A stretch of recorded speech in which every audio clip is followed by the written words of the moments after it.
오늘 요한계시록 13장입니다. 우리가 계속 요한계시록에 나오는 그 재앙, 심판에 대한 말씀들을 보고 있죠. 3대 7중 재앙이 계속 이어져서 나옵니다. 그런데 오늘 13장에 보면 두 짐승이 나오고 또 그 짐승들이 큰 권세를 가져가지고 이 땅에서 그 권세를 행하는 그런 내용이 지금 나왔습니다. 앞에 12장에도 우리가 보았지만 거기엔 또 용이 나왔죠. 근데 그 용은 어떤 용이었습니까? 사단 마귀를 상징하는 그런 용이었습니다. 그래서 지금 이 요한계시록에 나오는 이 심판과 재앙 중간중간에 삽입되는 그런 또 재앙이 있다는 것을 우리가 알 수 있습니다. 지난번에 나눠드린 그 프린터물을 참고하시고 좀 약간 헷갈릴 수 있어요. 이게 나팔재앙인가 대접재앙인가. 근데 지금 아직 대접재앙이 안 나왔습니다. 16장에서 나오거든요. 그래서 지금 그 중간에 또 다른 이런 재앙 심판들이 나온다 하는 것을 알 수 있습니다. 한 가지 마지막 때 종말의 때가 되면 그때는 어떤 때냐면 혼돈의 시기가 됩니다. 그래서 이처럼 막 정신이 없고 무시무시하고, 그리고 우리가 어제도 바람이 많이 불었잖아요. 이렇게 막 바람 부는데 막 나가서 돌아다닙니까? 집에 가만히 있잖아요. 아마 이 심판의 마지막 때도 마찬가지일 겁니다. 사람들이 막 돌아다닐 수가 없어요. 지금 무시무시하고 어마어마합니다. 앞에 나왔던 것처럼 막 하늘에서 불이 떨어지고 바다가 3분의 1이 다 피로 변하고 그 안에 있던 물고기 짐승들이 다 죽고, 여러분 이런 재앙이 있는데 온전한 생활도 할 수 없겠죠.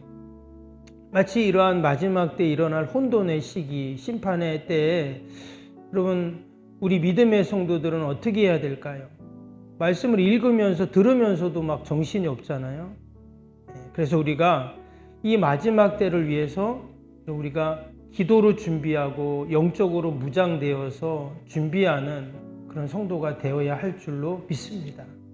그렇다고 이 마지막 때 종말의 때는 이런 무시무시한 일이 있는데 어떡하나, 그것을 염려하고 두려워하는 게 아니라 앞에서 나왔던 것처럼 하나님의 택한 백성들은 어떻게 합니까? 하나님께서 다 지키시고 보호하신다고 했잖아요.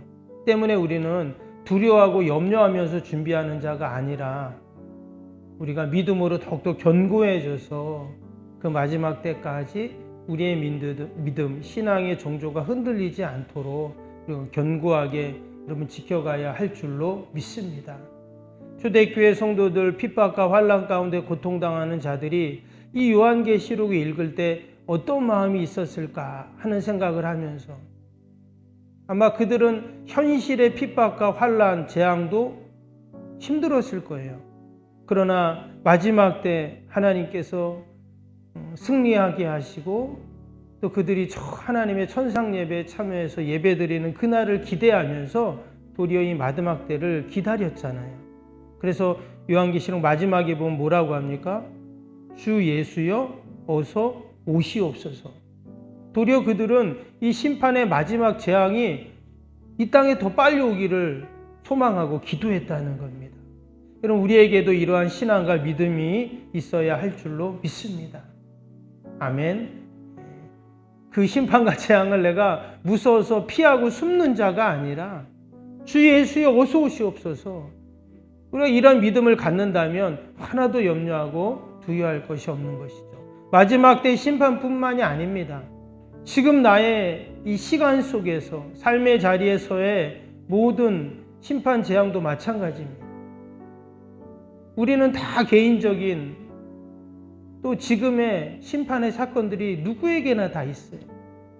어떤 사람에게는 그게 질병일 수도 있고 또 어떤 분에게는 그게 물질일 수도 있고 사람의 관계성, 가정, 자녀, 누구에게나 우리에게는 다 심판의 사건들이 있습니다.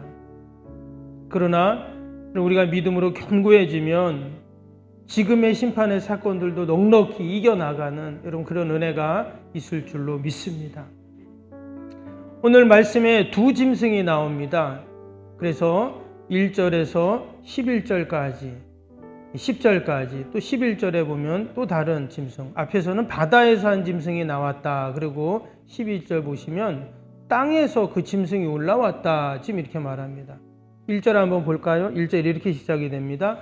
내가 보니 바다에서 한 짐승이 나오는데 뿔이 10이요 머리가 7이라 그 뿔은 10왕관이 있고 그 머리에는 신성 모독하는 이름들이 있더라.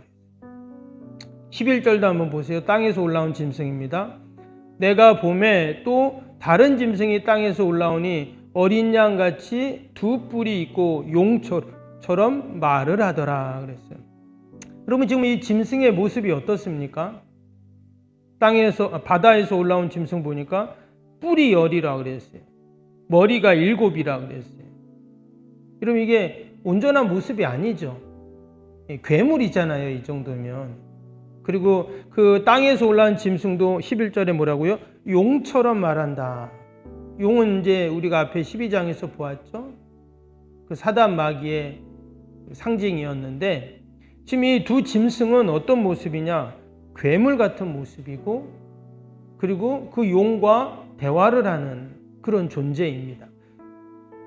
그 성경에 기록된 사단 마귀는 두 가지의 모습이에요. 하나는 괴물 같은 모습이든지 또 하나는 천사 같은 모습입니다.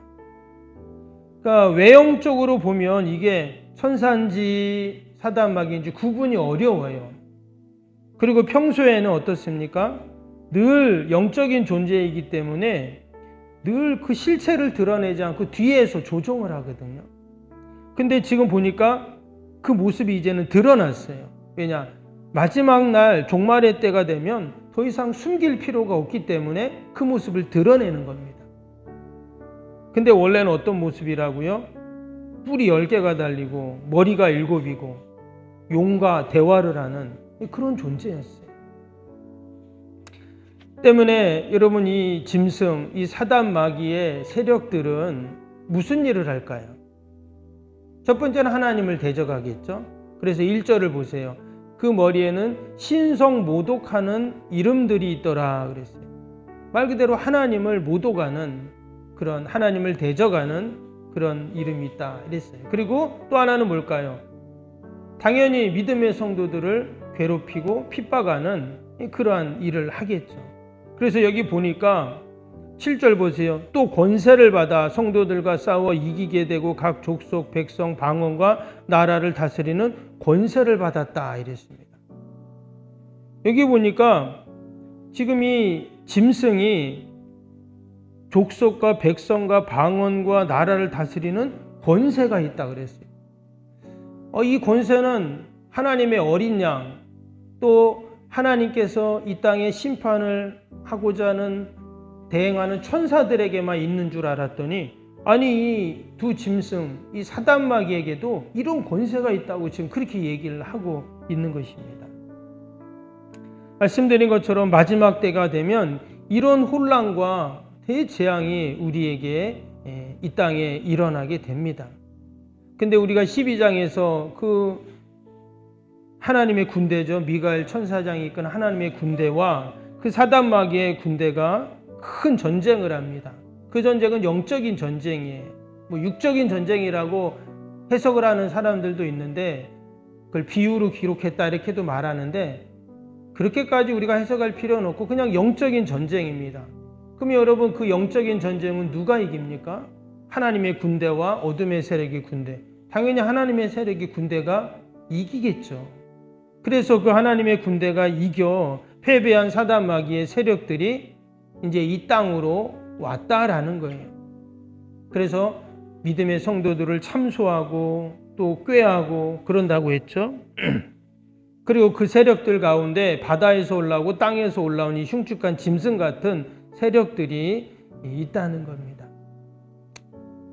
그 사단 마귀 짐승들이 이 땅에 그런 무시무시한 권세를 가지고 또 이 땅을 혼란스럽게 하고 믿는 성도들을 핍박하고 괴롭히는 그런 환난들이 계속 이어지게 됩니다.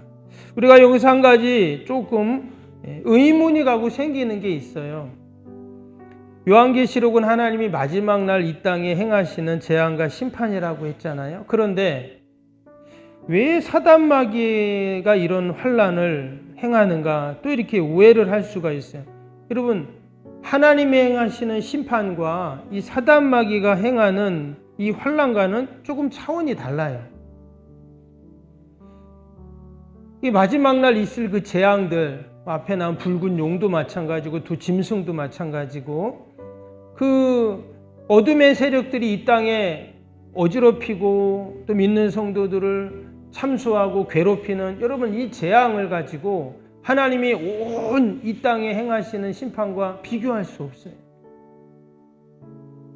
말 그대로 그들은 하나님을 어떠하는 세력이 하나님을 대적하는 세력이다. 또 하나님을 대적하니까 안 되니까 하나님의 군대와 게임이 안 되겠죠. 그러니까 이제는 또 믿는 자들을 참수하고 괴롭히고 또 핍박하는 이런 세력이 바로 어둠의 세력들인 것입니다. 오늘 특별히 마지막에 보면 우리가 많이 들었던 내용이 나오죠. 666이라는 숫자가 나옵니다. 지금 성경에서는 그것이 짐승의 표다, 또 숫자다, 이렇게 지금 이야기를 하고 있습니다. 그래서 학자들이 이야기를 할 때 과연 여기서 나오는 두 짐승이 뭐냐, 또 666이라는 이 숫자는 과연 무슨 숫자냐. 오늘 17절에 뭐라고 했어요? 누구든지 이 표를 가진 자 외에는 매매를 못하게 하니 이 표는 곧 짐승의 이름이나 그 이름의 수라, 이렇게 지금 또 이야기를 하고 있습니다. 그리고 뿐만 아니라 이 마지막 때가 되면 이 짐승들을 숭배하고 경배하는 자들이 생긴다. 안 하면 어떻게 한다고 했어요? 다 죽인다. 지금 이런 말씀들이 지금 쭉 나오고 있습니다. 그러면 사람들이, 여러분, 이 말씀을 읽을 때, 들을 때 어떤 마음을 가질까요? 이 짐승들이 무서운 존재고 마치 하나님과 대등한 존재가 되고 그들을 다 숭배하고 이렇게 생각을 하게 되겠죠. 그러나 말씀드린 것처럼 여러분, 하나님의 택한 백성들, 그 이마에 인치심을 받은, 하나님의 피로 인치심을 받은 우리 성도들은 여러분, 하나님이 늘 지키시고 보호하시는 그러한 은혜가 있기에 우리는 늘 약속의 말씀을 붙잡고 여러분 사는 자들이 되어야 할 줄로 믿습니다. 특별히 66은 지난번에도 한번 말씀을 드렸습니다. 문자적인 해석이 있고 상징적인 해석이 있다고 했어요. 지금 이 두 짐승에 대해서 우리가 정확히 알 수가 없어요. 용과 대화한다고 했으니까 분명히 어둠의 세력인 것은 맞습니다. 그런데 66이라는 이 상징 문자적인 숫자는, 여러분, 우리가 알파벳에 보면 A, B, C, D 할 때 A가 1, B가 2 이런 식으로 헬라어에도 다 그 알파벳에 숫자가 있거든요. 근데 이 두 짐승의 이름의 알파벳 숫자가 666이라는 거예요. 그래서 학자들은 그렇게 문자적으로 해석을 하기도 하고 또 이제 상징적인 숫자라고 이야기합니다. 왜냐? 성경에 지금 요한계시록이 7이라는 숫자가 계속 나오고 있죠. 7대 재앙도 있고 소아시아 7교회, 이 7이라는 숫자가 계속 나오는 것은 성경에서는 완전한 숫자를 7로 말합니다. 그래서 계속 7이 나와요. 그런데 여러분, 7이 나오는데 지금 이것은 666이라고 했잖아요.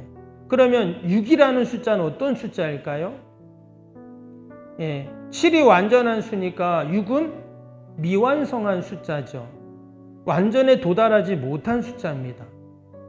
더 나아가서는 완전에 부정하는 숫자가 6인 거예요. 이건 뭐 억지 주장이 아니라 이 시대 사람들의 그런 숫자 개념인 겁니다. 그래서 그 6이라는 불완전한 수, 완전을 부정하는 수를 3번을 지금 반복을 한 거 아니에요. 666이라고. 그래서 이 3이라는 숫자는 또 성경에서 하나님의 숫자를 의미합니다. 그러니까 666이라는 숫자 자체가 하나님을 부정하고 또 하나님과 반대되는 그런 숫자, 또 하나님을 대적하는 숫자로 당시 사람들은 생각을 한 겁니다.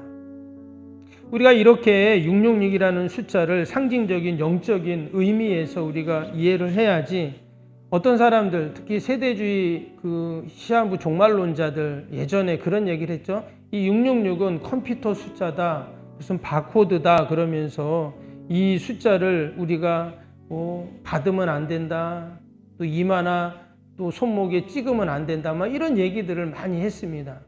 지금은 그런 사실 이야기도 별로 안 하지만 그냥 말도 안 되는 그런 식으로 성경을 해석하면 안 된다 하는 것입니다. 말 그대로 지금 이 두 짐승은 영적인 그런 세력들이거든요. 그래서 우리가 이것을 상징적으로 영적으로 해석하는 것이 맞습니다. 그리고 무엇보다 그들은 하나님을 대적하는 자들, 믿는 자들을 핍박하는 자들, 소위 적그리스도라고 하잖아요. 그런 세력들이에요. 그래서 우리 성도들은 이런 말씀을 읽을 때 그래, 이런 영적인 어둠의 세력들이 있기에 우리가 더 마지막 때를 믿음으로 준비해야 된다라는 신앙을 여러분 가져야 할 줄로 믿습니다. 오늘도 우리가 함께 기도하고 또 내 안에 말씀으로 가득 채우고 또 내가 마지막 때를 늘 믿음으로 준비하는 여러분 저와 여러분이 되시기를 주님의 이름으로 축복합니다. 우리 화요일 기도 또 함께 하겠습니다. 31번부터 45번 기도하겠습니다. 시공과 관련한 모든 인허가 절차가 순조롭게 진행되게 하옵소서. 아멘. 건축위원과 설계 및 시공사 간의 원활한 소통이 이루어지게 하옵소서. 아멘. 공사기간 동안 날씨와 모든 환경을 주장하셔서 공정에 차질이 없게 하옵소서. 아멘. 지역 주민들에게 불편함을 끼치지 않는 안전한 공법으로 건축되게 하옵소서. 아멘. 착공부터 완공에 이르기까지 지역사회와 긴밀한 우호관계를 유지하게 하옵소서. 아멘. 건축사와 건설사, 시공사를 붙드시고 초심을 잃지 않고 잘 감당하게 하옵소서. 아멘. 공사기간 동안 안전사고나 불미스러운 일이 한 건도 발생하지 않게 하옵소서. 아멘. 성실하고 책임감 있는 감리로 건축의 시작과 끝이 완벽하게 진행되게 하옵소서. 아멘. 자재 품질 및 검수가 철저히 이루어지고 공사 일정이 지체되지 않게 하옵소서. 아멘. 최적의 공사기간과 공사비 절감을 위해 세밀한 업무가 이루어지게 하옵소서. 아멘. 꼼꼼한 업무로 불필요한 비용 발생을 원천적으로 차단하게 하옵소서. 아멘. 건축에 필요한 모든 재정이 시기적절하게 잘 채워지게 하옵소서. 아멘. 이 땅에 이르기까지 모든 건축 과정의 재정의 집행이 어려움 없게 하옵소서. 아멘. 헌금을 약정하고 드리는 성도들에게 복을 주셔서 간증이 넘치게 하옵소서. 아멘. 건축으로 인해 교회사에게 위축되지 않도록 풍성한 재정으로 채워 주옵소서. 아멘. 예수님의 이름으로 기도합니다. 아멘. 사랑과 은혜가 충만하신 하나님 아버지, 우리가 요한계시록을 통해서 마지막 날 종말의 때 이 땅에 어떤 일이 일어나는지를 우리가 말씀을 통해서 보게 됩니다.